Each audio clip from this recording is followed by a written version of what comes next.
Hi everyone, welcome to Mr. Wagged's math class. Who is this person behind me? His name is Pythagoras. He used to think that number rules the universe. That's why he's called father of numbers. He's also a mathematician and a philosopher. He created a group. For people to join his group, they have to play something called the silent game, but it's not the same silent game we use to play right now. You have to be silent for 5 years to join his group and be a member. So Pythagoras and his followers, they came up with so many theorems, which means rules in math. And we are using those theorems in math class. And the first one we will be talking about, which is today's lesson, it's about Pythagorean Theorem. For you to understand what that is, let's discuss it. For you to understand what the rule is, let's talk about this right triangle. The right triangle has a right angle. I already measured the side length of each side. This side, I named it A and it's 3 inches. This side, I named it B and it's 4 inches. This longest side is C and I measured it 5 inches. Now, what happens if I square each side? For example, I make this a square. This is 4 inches. To make it a perfect square, I will measure 4 spaces because each space is about inches. So I made a perfect square from the side of a triangle. Now let's make a perfect square from the other side of the triangle, which is 3 inches. So the side length is 3 inches. And I made a perfect square, side length 3 inches. Now the hardest side is the longest side, which is the slanted one. I wanted to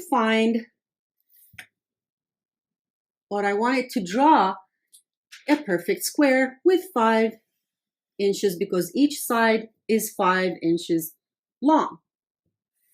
What makes it a perfect square? That each side is exactly 5 inches.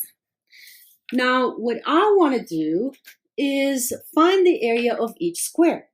Since the side length is 5, to find the area, you square the side length, so 5 squared. And that's equal to 25 inch squared. How about this square with a side length of 4? To find the area of this square, you square the side length, which means the area is 4 squared, equals 16 inch squared. Now the last one is 3 inches each side, and the area would be 3 squared, which is 9 inch squared.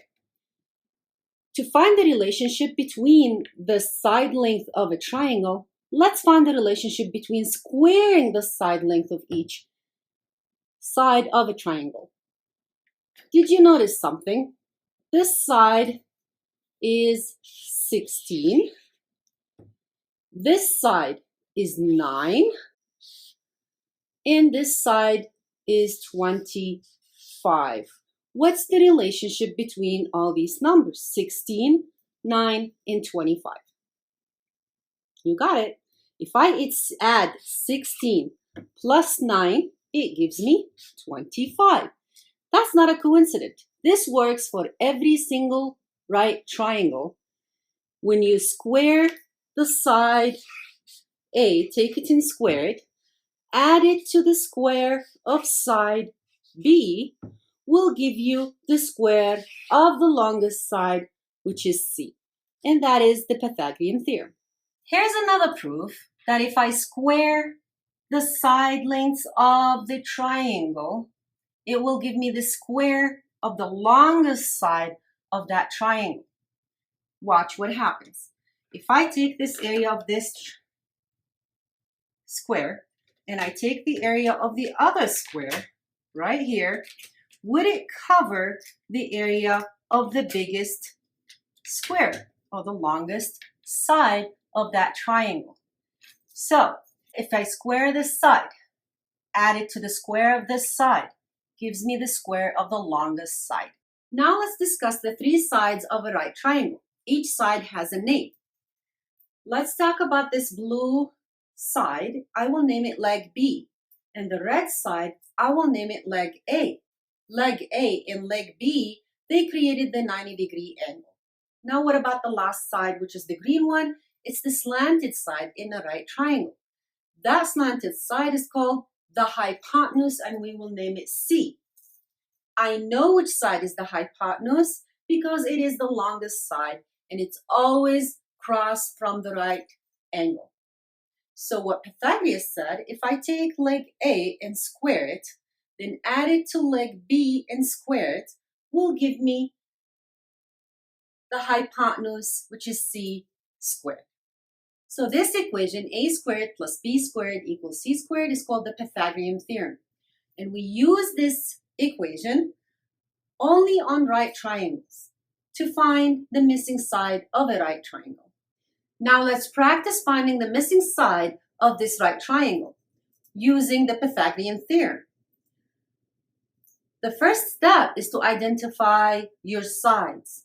And the first side you should know is the hypotenuse because it's always crossed from the right angle. So I know this side is the hypotenuse, so I name it C. Now the legs A and B, they make the right angles. So the 5 centimeter, I will name it A, and the 12 centimeter, I will name it B. Now substitute those numbers in the equation. A is 5, and you need to square it. Bring the plus down. B is 12 and square it. Bring the equal sign down. And C, I don't know what it is, so I will keep it as C squared. Now evaluate the exponents. 5 squared equal 25. Bring the plus sign down. 12 squared is 144. Bring the equal sign down and bring C squared down because I don't know what it is yet. Now combine like terms. 25 plus 144 is 169. Bring the equal sign down and the C squared down. Now to undo squaring, or the inverse operation of squaring a number, is a square root. So you have to square root both sides of the equation to keep the equation balanced.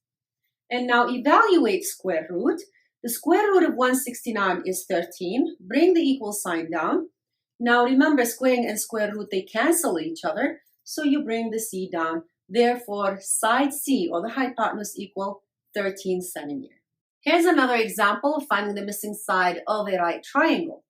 Again, we will be using the Pythagorean theorem to find the missing side of a right triangle. The first thing to do is to identify your sides. Which one is A, which one is B, which one is C? C always is the hypotenuse, and this is what you start with all the time. And because I know the hypotenuse crossed from the 90-degree angle, then I know that 10.6 is the hypotenuse, which I will name it C.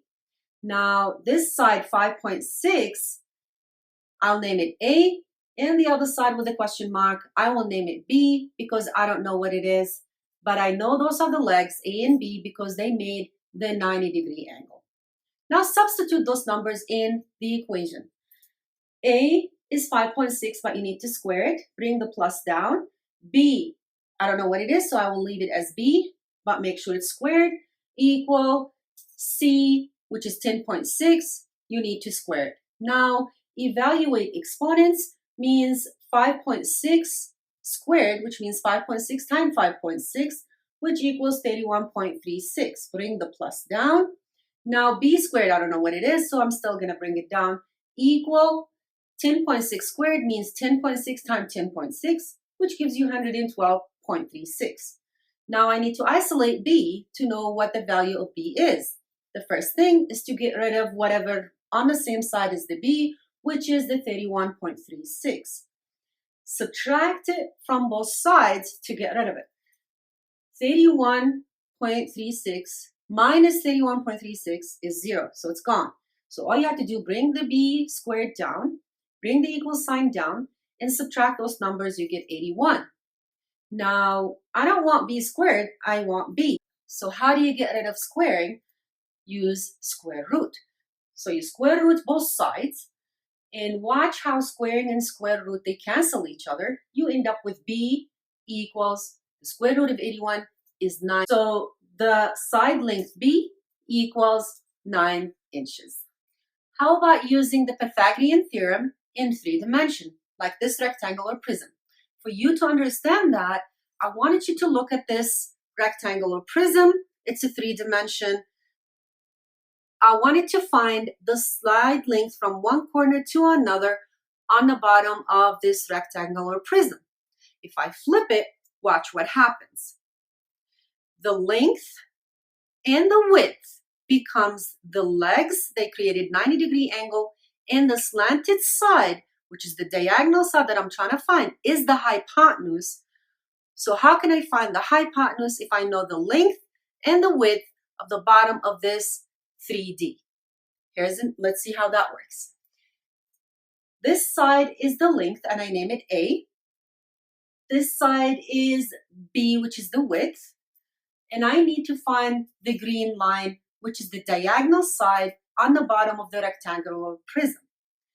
If the length is 10 inches and the width is 24 inches, how do you find C, or the hypotenuse? Again, to find the missing side of a right triangle, you use the Pythagorean theorem that says a squared plus b squared equals c squared. Substitute the numbers. Since a is 10, I need to square it, so 10 squared. And b is 24, I need to square it. And c, I don't know what it is, so I leave it as c, but make sure it's squared. Now evaluate the exponents, which means 10 squared is 10 times 10, which is 100. 24 squared means 24 times 24, which is 576. And c squared, I don't know what it is, so it stays the same. Now combine like terms. 100 plus 576 gives you 676. Bring the equal sign down and the c squared down. Now, to undo squaring, you square root both sides to keep the equation balanced. So you square root this side and square root this side. Watch how the square root of 676 is 26 inches, because 26 times 26 give me 676. And squaring and square root, they cancel each other. Therefore, C equals 26 inches. Now I will complicate it just a little to find the height from the top corner of the prism to the bottom corner of the prism, which is that yellow line. How long is that yellow line, or the slanted side? For you to understand that, watch how I'm using the height of the prism right now. For you to see that, here's the rectangular prism. Watch how the height with the first hypotenuse that I found on the bottom became the legs, and I'm trying to find the slanted side from the top corner to the bottom corner. So the height becomes the leg, the first hypotenuse becomes the second leg, and now I'm trying to find the second hypotenuse, or the slanted side from the top to the bottom. Here we go. This side is the height, which is 12 inches. And the first hypotenuse that I found, 26 inches, became the leg. And now I'm trying to find that yellow line from the top corner to the bottom. To find that slanted side, which is the yellow line, we use the Pythagorean theorem. We know the height this time is one of the legs, which is 12 inches. And the first hypotenuse that we found became the second leg, which is B, 26 inches. And I'm trying to find the second hypotenuse from the top to the bottom, which is the slanted side. Now, substitute the numbers in the equation. A is 12 inch, but you need to square it. B is 26 inch, square it. And C, we don't know what it is, so keep it the way it is. Now, evaluate the exponents. 12 squared means 12 times 12, which is 144. Plus 26 squared means 26 times 26, which is 676, equal, bring the c squared down. Combine like terms. 144 plus 676 is 820, equals c squared. Now, to undo squaring, you square root both sides. So when I square root both sides, the square root of 820 is 28.63. And square and square root, they cancel each other. You're left with c. So c equals 28.63. Round it to the nearest 10th place. And I know the 10th place is 6. Look at the number after the 6, which is 3. Since it's less than 5, then I keep the 10th place the same. So the answer is 28.6 inches. And that is the length of the line from the top of the 3D to the bottom corner. So the Pythagorean theorem states, the sum of squaring the legs will give you the square of the longest side, which is the hypotenuse. We use this to find the missing side length of a right triangle, whether in 2 dimension or in 3 dimensions. That's it for today's lesson. Thank you for liking and subscribing to my channel. If you have any question, please write it in the comment below. Also watch the next lesson about irrational numbers. See you next time.